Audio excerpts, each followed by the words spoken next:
Je poursuis avec la partie sur les procédés de sémentation en traitement thermique. Donc, ce que je vous représente ici, c'est la courbe d'évolution de la dureté des couches carburées. Donc, on constate effectivement que le taux de carbone après une opération de carburation euh, a augmenté près de la surface et ça baisse au fur et à mesure qu'on considère euh, des profondeurs de plus en plus grandes jusqu'à atteindre un niveau de carbone qui correspond au niveau de carbone nominal de l'acier. Dans l'industrie, généralement, on considère que l'épaisseur de la couche carburée correspond grosso modo à 0,5% de carbone. Donc, c'est la distance qui sépare la surface jusqu'à la concentration obtenue de 0,5% de carbone, qui correspond en même temps, grosso modo, à l'état trempé à une dureté d'environ 55, 54, 56, là, dans ces ordres de grandeur-là, en Rockwell-C. Donc, tel que représenté sur l'image, là. Donc, la distance où on obtient environ 55 Rockwell-C. Donc, à peu près correspondant à un petit peu moins de 0,5 mm sur la courbe que l'on voit à l'écran. Ça correspond à l'épaisseur carburée. Maintenant, nous allons nous intéresser au cycle thermique qu'il faut appliquer pour avoir recours au traitement de sémentation, de carburation. Il y a trois types de carburation au niveau du traitement thermique, à commencer par la trempe directe, donc où on a une seule montée en température, donc un chauffage, dépasser le solvus AC3 pour aller chercher 100% austénite. Et puis un certain maintien en température, donc, que ce soit la carburation liquide, gazeuse ou solide, il va y avoir un temps de maintien en température. Et ensuite, opération de trempe, donc refroidissement suffisamment rapide pour faire apparaître la martensite dans la zone traitée. Et puis, puisque, comme on le sait, le refroidissement rapide génère des contraintes thermiques dans la pièce, presque toujours, suite à l'opération de carburation, on aura recours à un revenu de détente d'une durée minimum de 1 heure à une température qui avoisine les 250 degrés C à peu près. Dans certains cas, donc oui, la trempe directe ne s'applique qu'aux aciers à grains fins. Donc, on va se contenter de faire le cycle thermique que je viens de vous présenter dans le cas où l'acier au départ a des grains suffisamment fins. Donc, étant donné la température élevée du traitement et le temps de maintien nécessaire, bien, il faut tenir compte que les grains vont grossir pendant l'opération. Donc, si les grains sont assez fins au départ, on va se contenter on va se contenter tout simplement de faire le traitement sans prévoir autre chose. Donc, les grains suffisamment fins après traitement, parce ils auront été suffisamment fins avant le traitement, vont donner lieu à une couche pas fragile, mais de dureté suffisante et aussi surtout moins d'austenite résiduelle créée, parce qu'on sait que l'austenite résiduelle va gêner la dureté de la structure martensitique, va aussi apporter à moyen et long terme une fragilité à l'acier parce qu'on avait déjà vu que l'austenite résiduelle est appelée à se transformer éventuellement et tranquillement en phase d'équilibre, ce qui va créer des contraintes importantes dans la zone de transformation et à amener même à l'apparition de fissures qui se propagent rapidement lors de la pièce, pendant la durée de mise en service de la pièce. Et on sait que la teneur en austenite résiduelle dépend de la taille de grain lors de la mise en solution et lors de la trempe, c'est-à-dire on sait que la martensite a besoin de joints de grains aussi pour apparaître. Et donc, les gros grains vont donner lieu à moins de facilité à la martensite d'apparaître et donc une quantité plus importante d'austenite à ne pas être capable de se transformer en martensite et donc de demeurer l'austenite même après refroidissement, ce que l'on appelle de l'austenite résiduelle. Donc, en résumé, il faut s'assurer pendant les traitements de carburation qu'à la fin du traitement, on ne se retrouve pas avec des gros grains dans la couche traitée. Donc, justement, pour les aciers dont les grains sont plus gros, les aciers doivent subir un autre traitement pour éviter les problèmes de fragilité et de déformation dus, entre autres, à la présence trop importante d'austenite résiduelle. Donc, ce qu'on va faire, c'est qu'après avoir effectué le traitement de carburation, donc vous voyez bien ici le premier cycle thermique, chauffage dans la zone 100% austenitique au-dessus de A3, donc A, B, C. Ensuite, refroidissement. Ce refroidissement-là n'a pas lieu d'être rapide parce que on va de toute manière retourner dans l'austenite avec un deuxième chauffage, donc EFG. Donc, vous remarquez donc que dans les deux cycles, dans les deux séquences de chauffage, on retourne à chaque fois dans l'austenite. Donc, il faut se souvenir que lorsqu'on chauffe un acier, comme par exemple la séquence de chauffage A et B, où on va une première fois dans l'austenite, on sait que la transformation phase d'équilibre à austenite se fait par germination, donc apparition de germes d'austenite à travers les anciennes phases de ferrite et de perlite. Et plus le chauffage est rapide, plus le nombre de germes est élevé. Donc, ça va être important ici de faire un chauffage le plus rapide possible entre A et B, de manière à multiplier le nombre de germes, donc multiplier le nombre de grains pendant le temps de chauffage BC, pendant la période de carburation. Mais, dans certains cas, on va donc, la séquence B et C va donc donner lieu à un grossissement de grains un peu plus... donc, les grains vont grossir dû au chauffage important de la séquence BC. Donc, on va refroidir et on va retourner une deuxième fois. Donc, du coup que l'acier a été enrichi en carbone à la surface, on va faire un rechauffage rapide entre E et F, retourner dans l'austenite. Donc, on va créer encore, on va multiplier encore une deuxième fois le nombre de germes. Et on va assurer une mise en solution, une durée d'environ une dizaine de minutes, uniquement pour permettre au carbone d'être dissous dans la couche en surface, qui n'est pas très longue à chauffer. Et ensuite, faire un refroidissement rapide, donc la trempe proprement dite, pour voir la formation de martensite. Donc, on pourrait dire donc qu'à rendu au point G, là, on a des grains fins. Ce qui fait en sorte que, parce qu'on a chauffé, on est retourné dans l'austenite jusqu'au point F, et on n'a pas chauffé trop chaud, donc juste un petit peu au-dessus de A3, et pas longtemps. Donc, en principe, à G, on a des grains fins, et on va donc transformer une majorité de martensite.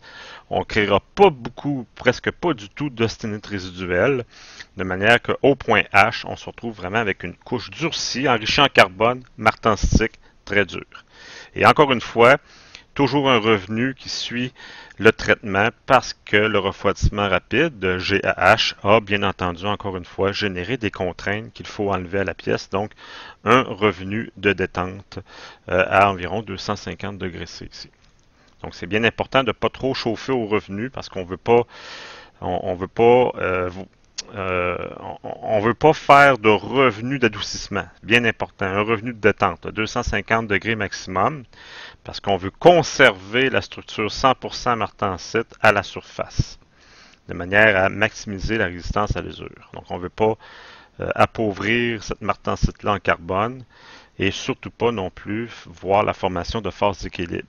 Donc, ce n'est pas un revenu d'adoucissement pour aller chercher de la ténacité, c'est un revenu uniquement pour enlever les contraintes dues au refroidissement de la trempe entre G et H. Même qu'il existe un troisième type de traitement, où là vous voyez ici 3 séquences de chauffage. Donc, cette séquence-là vise encore, on appelle ça le durcissement par carburation par trempe double, où On va encore une fois, ça va dans la même logique, c'est-à-dire que le but c'est de tout simplement aller minimiser le plus possible la taille des joints de grains. Donc, on a ici la carburation qui a lieu à très haute température pendant suffisamment longtemps. Et ensuite, on a une trempe de régénération, où pour la même raison que tout à l'heure, on va aller retourner une deuxième fois dans le sténite pour multiplier le nombre de grains de sténite, suivi d'un refroidissement rapide. Et on va retourner une autre fois dans le but encore de reformer un peu. Là, on n'ira pas, vous voyez qu'on va juste un petit peu au-dessus de A1. Pourquoi? Parce que après l'opération de carburation, on est très riche en carbone, donc on peut atteindre autour de 0,7-0,8% de carbone. Donc, on n'a pas besoin de chauffer très chaud. Là. Si vous avez en tête le diagramme d'équilibre, à 0,8% de carbone, on est sur la ligne tectoïde.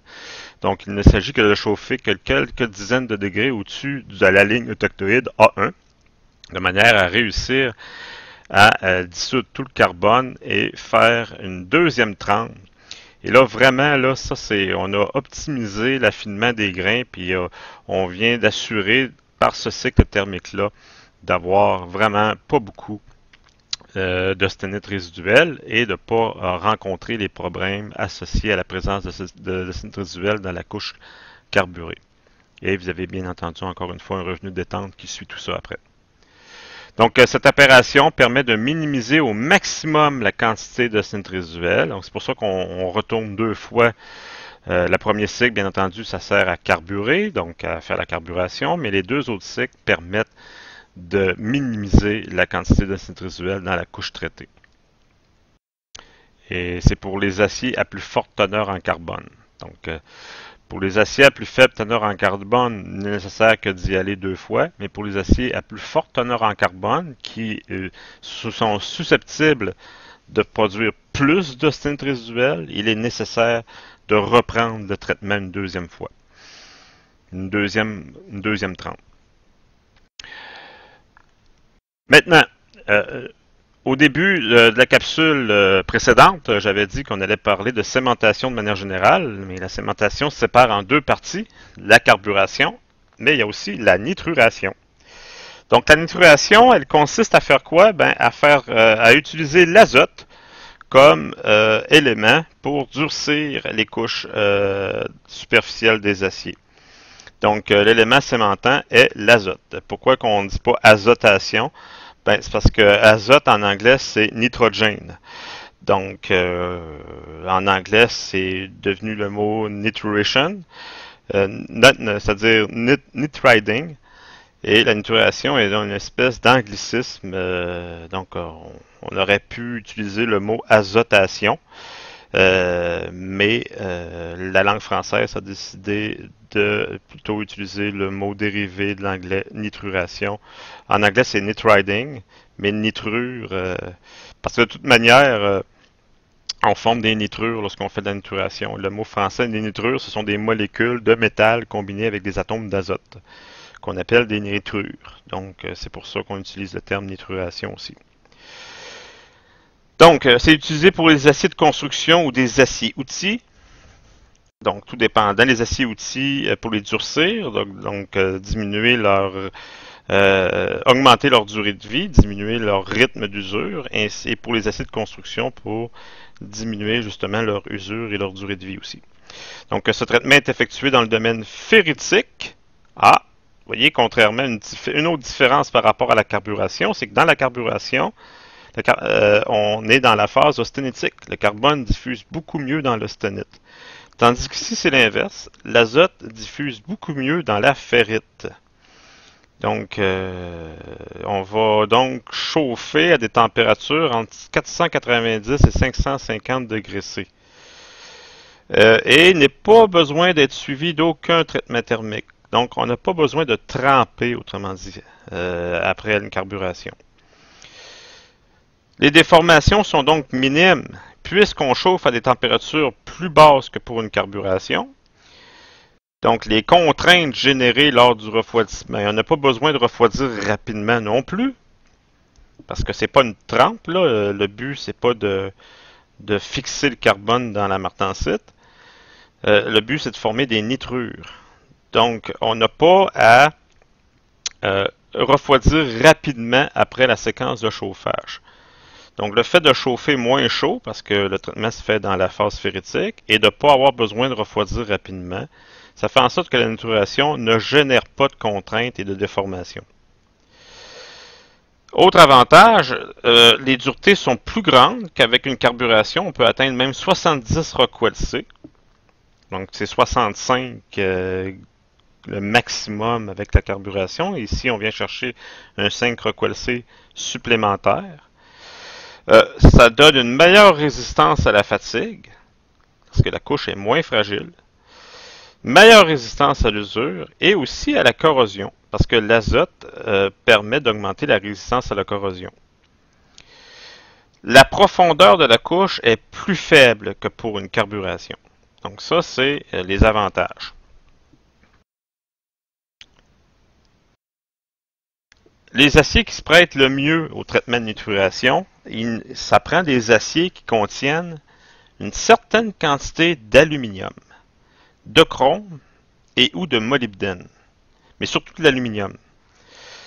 Lorsque les aciers contiennent de 1 à 1,5% d'aluminium, l'azote se combine avec l'aluminium pour former des nitrures extrêmement dures, dont des nitrures d'aluminium.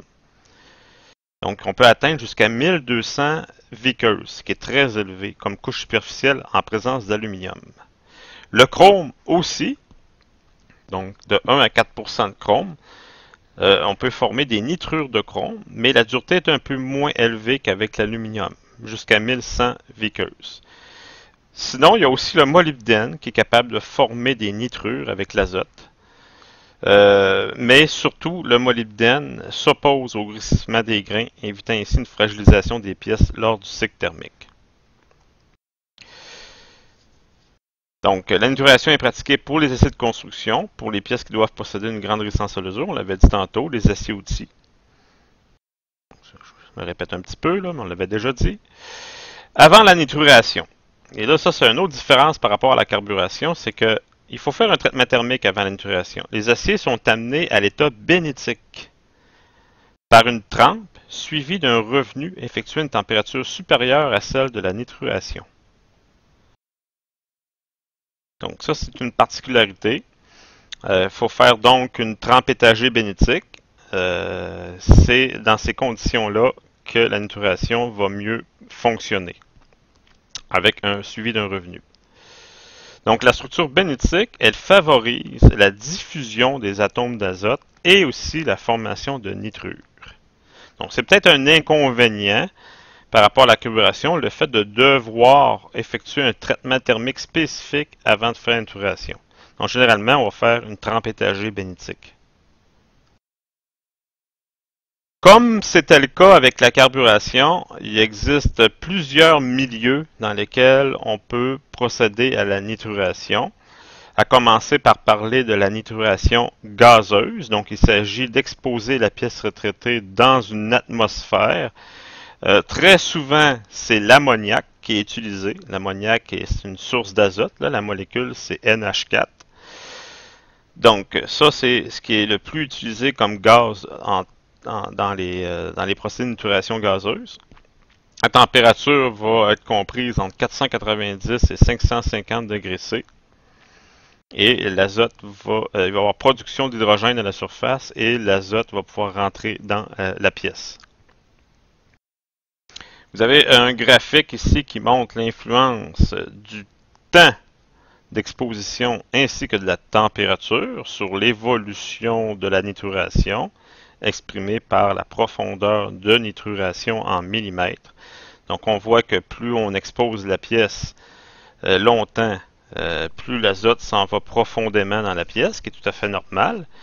Et la température aussi, plus elle est élevée, plus la diffusion de l'azote est rapide et plus, moins ça prend de temps, autrement dit, pour que l'azote franchisse une certaine distance. Donc ça, c'est tout à fait logique comme courbe. Un deuxième milieu dans lequel on peut procéder au procédé de nituration, la nituration liquide.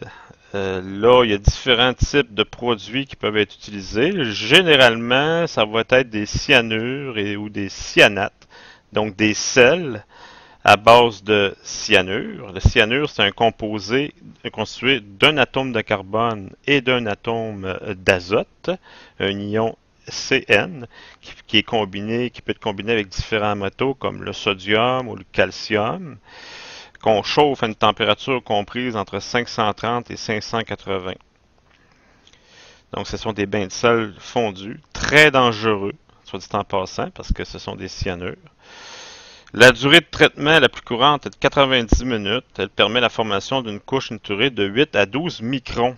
Donc, vous voyez, quand on disait tantôt que les couches étaient plus faibles qu'en carburation, vous avez un ordre de grandeur, 8 à 12 microns pour 90 minutes d'exposition. C'est beaucoup plus faible qu'avec la carburation. Par contre, les duretés peuvent être plus élevées, ça peut aller jusqu'à 1200 vickers, comme on l'a vu tantôt, avec la présence d'aluminium dans l'acier. Donc, tout dépendant de quel élément d'alliage il y a dans l'acier, la dureté va varier beaucoup, donc de 600 à 1200 HV. Donc, ça dépend du type de nitrure qui aura été formé dans l'acier, donc dépendamment de quel élément d'alliage est présent dans l'acier et qui va réagir avec l'azote. Donc, le traitement améliore la résistance à l'usure, la durée des outils de coupe en acier rapide. Donc, ça va être souvent on va faire ce traitement-là sur certains types d'acier, au molybdène, au tungstène, donc des forêts, des tarots, des mèches, des alésoirs, donc toutes sortes d'outils qui doivent avoir une extrême résistance à l'usure. On parlait tantôt de nitruration gazeuse et de nitruration liquide. Dans les deux cas, vous avez remarqué que ça demande l'emploi de produits considérés comme étant toxiques et dangereux pour l'environnement. De sorte que de plus en plus dans l'industrie, on privilégie un procédé qui est moins dangereux et qui donne souvent aussi en même temps de meilleurs résultats, plus uniformes. On appelle ça la nitruration ionique. Donc, je vous décris en quoi ça consiste, puis là, je vais vous montrer une petite vidéo aussi qui montre une vraie nitruration ionique. Donc, une nitruration ionique, c'est quoi? C'est que la pièce à traiter, elle est incorporée dans une enceinte dans laquelle on fait un vide partiel. Donc, on apporte la pression jusqu'à 1,5 kPa et l'enceinte va uniquement être constituée d'azote gazeux. Donc, on fait le vide complet, comme dans le four BMI. Et ensuite, on ajoute une certaine quantité d'azote jusqu'à une pression de 1,5 kPa. Donc 1,5 kPa, là, c'est à peu près c'est 1,5% de la pression atmosphérique qui est, elle, de 100 ou 101 kPa. Donc c'est 1,75e, disons, de la pression atmosphérique. Et il y a uniquement de l'azote. La pièce, elle va être branchée électriquement l'enceinte va être branchée aussi sur l'autre polarité. Donc, les pièces sont disposées, vont être branchées en cathode. Une cathode, ben, c'est quoi? C'est une pièce ou une électrode ou un emplacement sur lequel a lieu une réaction de réduction. Donc, il y a quelque chose qui va gagner des électrons. L'enceinte du four, elle, va former l'autre électrode avec laquelle qui va être branchée aux pièces à traiter. Donc, elle va former, l'enceinte du four va former l'anode. Donc, ensuite, lorsqu'on est prêt, lorsque la pression de 1,5 kPa d'azote est atteinte, on applique une tension électrique entre les pièces à traiter et l'enceinte du four. Et la tension électrique, elle est suffisante pour créer des arcs électriques entre la pièce et l'enceinte intérieure du four. Et ça va produire donc l'ionisation de l'azote.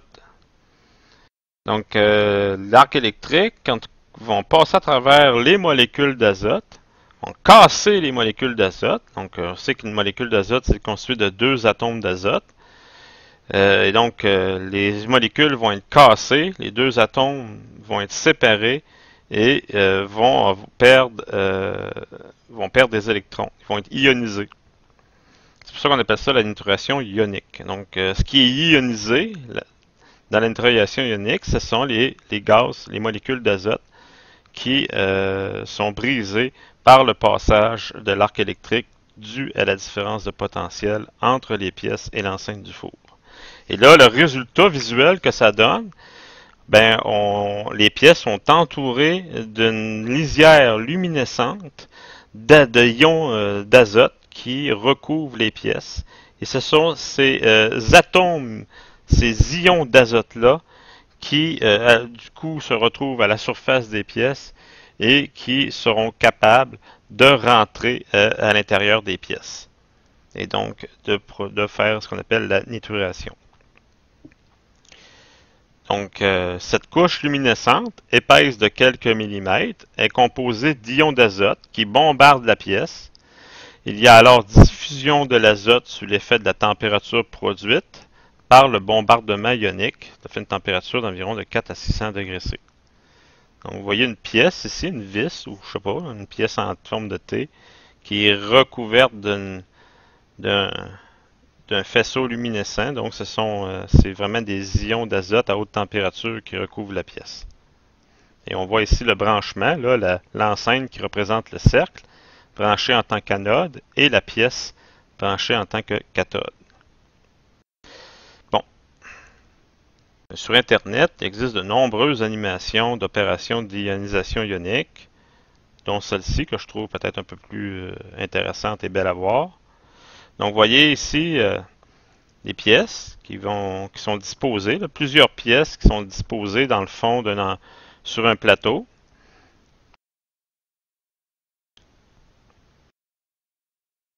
Là.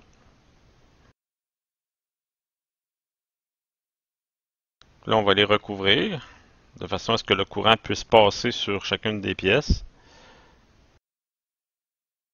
Je vais avancer vite l'animation. Là, ils en mettent d'autres. Ils en mettent 2 étages. Ensuite, on va fermer l'enceinte complètement, hermétiquement.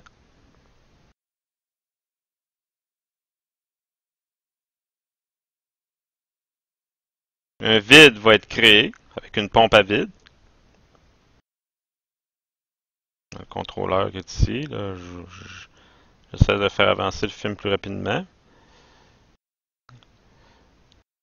D'un coup que le vide est fait, on injecte une certaine quantité d'azote de manière à avoir la pression nécessaire et vous voyez ce que ça donne à l'intérieur. Donc un plasma d'azote ionisé qui recouvre la surface des pièces. Ça donne une couleur violet-bleu. Les pièces sont chauffées à environ 550 degrés C à peu près. Donc au niveau visuel, là, c'est quand même assez intéressant à regarder. Donc, tableau de contrôle, voilà. Là, on voit que c'est plus brillant, probablement que la température a grimpé par rapport à tantôt.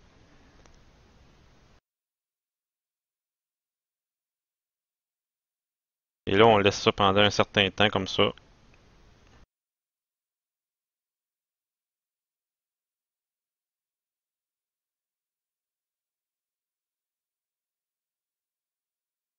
Voilà. Après ça, quand tout est terminé, ben, on, on remet la pression standard dans l'enceinte. On ouvre. Puis là, ben, les pièces sont traitées. Elles ont changé d'apparence en même temps. Elles ne sont plus brillantes à cause à la fois du chauffage et de la présence de nitrure à la surface. Voilà. Ça, c'est en passant, là, il y a certains endroits sur la pièce qui ne devaient pas être nitrurés, qui ont été couverts, comme la partie filetée qui est ici, pour empêcher la partie filetée d'être nitrurée, parce que manifestement, on ne voulait pas affecter cette partie-là. Ben, on a recouvert, on a mis un masque en métal par-dessus, de manière à empêcher cette partie-là de ne pas subir la nitruration. Voilà. Donc, je continue avec le procédé de nituration. Donc, ici, vous avez plusieurs courbes qui comparent les trois techniques de nituration, même qu'on la compare avec la carburation. Trois courbes qui représentent chacune d'elles l'évolution de la profondeur et de la dureté de la couche traitée, donc la dureté en fonction de la profondeur de traitement. On voit bien que lorsqu'on compare les trois courbes de nituration avec celles obtenues avec la carburation, que la nituration donne des duretés plus élevées. À la surface, là, c'est vraiment beaucoup plus. Surtout la nituration ionique. On voit que la nituration ionique, c'est ce qui donne les meilleurs résultats. On grimpe un petit peu plus qu'à 1200 Vickers, là, autour de 1230. Ensuite, on a la nituration gazeuse, qui donne des duretés assez intéressantes aussi. Ensuite, la nituration liquide, qui donne des résultats un peu moins élevés. Et ce qu'on voit aussi, c'est que la couche de traitement est plus faible avec la nituration que ce qu'on a avec la carburation. Donc on le voit bien à travers les courbes là, de comparaison ici. La faible épaisseur de la couche niturée ne permet pas l'usinage ultérieur de la surface traitée.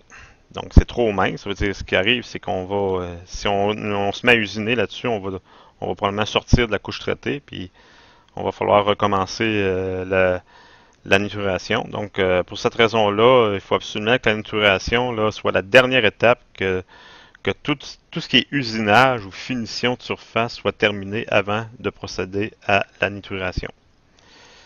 Donc, le seul travail réalisable après, c'est le rodage ou le polissage des surfaces niturées. Donc, un léger surfaçage. Maintenant, dans bien des cas, on va procéder à la fois à de la carburation et à la nituration. Donc, on va faire diffuser en même temps du carbone et de l'azote. À ce moment-là, on va appeler le procédé de la carbonitruration. Donc, les éléments d'addition sont à la fois carbone et azote. Le traitement est effectué dans le domaine austénétique, comme pour la carburation simple. Donc, entre 700 et 900 degrés C.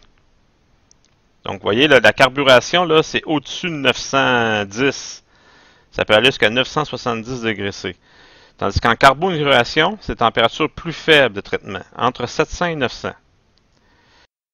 Donc, les avantages de la carbonitruration par rapport à la carburation simple, dureté superficielle intermédiaire, c'est-à-dire qu'on a une dureté entre nitruré et carburé. La résistance à la fatigue est très améliorée par rapport à la carburation simple. Et la résistance à l'usure aussi est plus élevée qu'avec la carburation simple. Il y a d'autres avantages aussi, je vais vous l'expliquer un petit peu plus loin. Les aciers de carbonitruration sont très divers. Donc, par exemple, le 4135, qui est un des aciers qui se prête le mieux à ce procédé-là.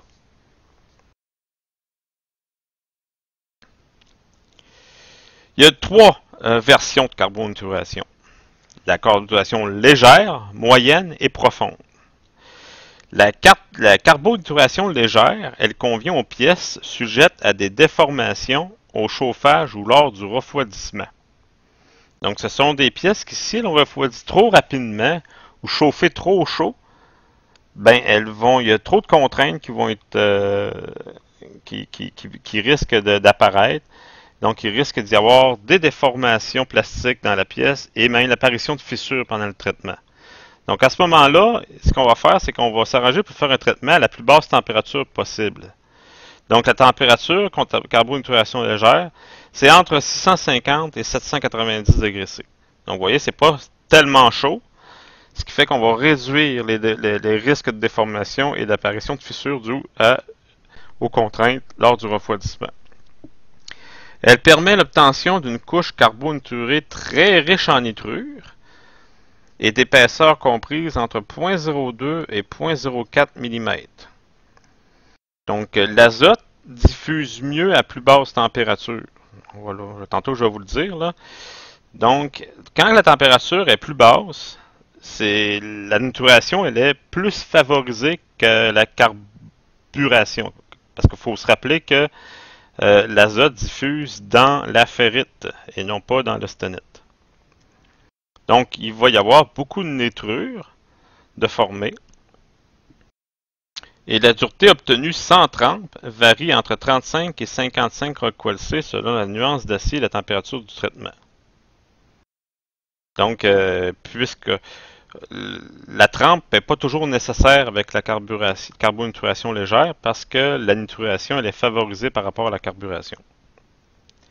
Maintenant, deuxième type de carbonituration, la carbonituration moyenne. Là, on va chauffer plus chaud, entre 790 et 900 degrés C. Donc, là, le carbone il est plus favorisé que l'azote au niveau de la diffusion, parce qu'on est généralement dans l'austenite. Donc, elle permet aussi une couche plus épaisse, parce que le carbone diffuse mieux, donc le carbone va plus loin que l'azote, donc on a des couches traitées plus épaisses, plus profondes, qu'avec la carbonituration légère, donc de 0,05 mm à 0,1. Et le traitement doit être complété par une trempe. Donc c'est vraiment un procédé de carburation, plus de carburation que de nituration.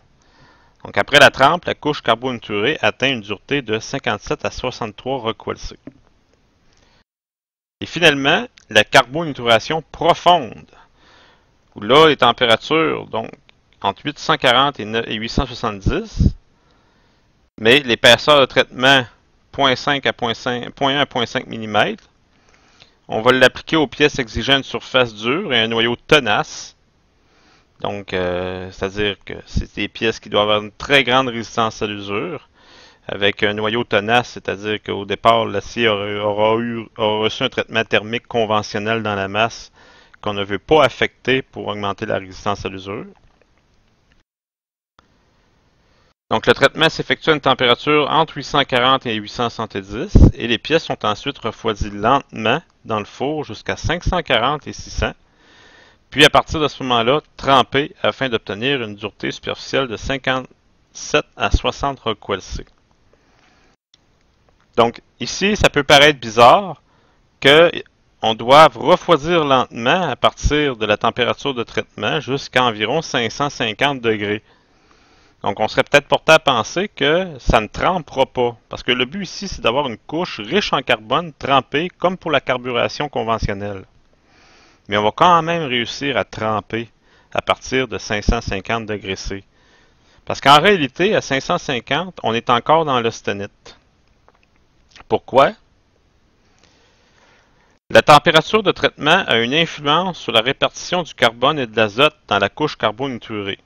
Donc, vers 650, la diffusion de l'azote est la plus importante. Donc, lorsqu'on chauffe l'acier au départ, l'azote diffuse beaucoup. Et ça fait quoi en même temps? Je vais vous l'expliquer plus tard, là, mais ça fait baisser la température eutectoïde. Donc, avec un accroissement de la température de traitement, la diffusion du carbone augmente. Donc, au fur et à mesure qu'on chauffe l'acier, là, l'azote diffuse de moins en moins bien et le carbone diffuse de mieux en mieux. Ici, vous avez un exemple de couche superficielle. Je vais revenir là-dessus un petit peu plus loin. Je vais vous l'expliquer. Excusez-moi, je vais y aller tout de suite avec cette diapo-là pour vous expliquer, pour poursuivre sur ma lancée du rôle spécifique de l'azote par rapport au carbone dans la carbonituration. Donc, la carbonituration, là, il ne faut pas la voir comme un procédé mixte, c'est-à-dire faire de la nituration puis faire de la carburation en même temps. Le but, c'est pas nécessairement de former des nitrures. Ils s'en forment, mais c'est pas le but principal de la diffusion de l'azote dans la carbonituration.